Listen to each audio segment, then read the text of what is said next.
1 John chapter 1 verses 5. This is the message which we have heard from him. Who's from him? It's from Jesus. These guys walked with Jesus for 3.5 years. This is the message that Jesus told him and announced to you, that God is light, and in him there is no darkness at all. John chapter 1 verses 15. And the light shines in darkness, and the darkness comprehend it not. Like I did on my live this morning, the darkness was all around Jesus.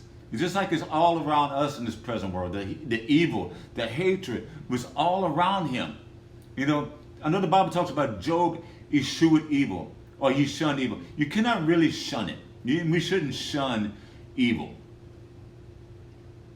But we can let it not contaminate us. We can let it not affect us.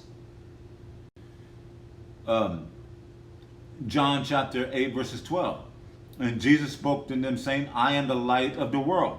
He who follows me shall not walk in darkness, but have the light of life. So we are followers of Christ. All right, he said right here, he is the light. We are the light in this world. We do not walk in darkness. We do not walk according to the flesh. The Bible says the flesh is an enemy with God. The flesh cannot enter the kingdom of heaven. So we do not walk according to the world and the way they walk. The Bible says be in the world, but not of the world. That's carnality. The world is carnal. The world is full of hate.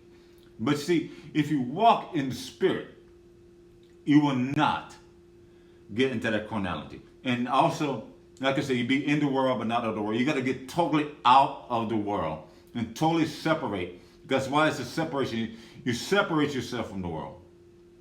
Be not like the world. Matthew chapter 5, verses 14 through 16. He said, you are a light of the world. Again, if he's the light, so are we. And there's no darkness in him. There should be no darkness in us. But you're a city set on a hill. It cannot be hidden. We cannot be hidden. We cannot avoid it. We cannot avoid the ungodly and the sinners and the unholy. Because, let's face it, you go to school with some of them. You go to work with some of them. You go to the gym with some of them. Some of them live next door to you. So you cannot avoid it. So you cannot hide yourself from them. But nor do they take a lamp and put it under a basket, but on a lampstand. And it gives light to all the house. And let your light shine before men, where they may glorify your Father which is in heaven.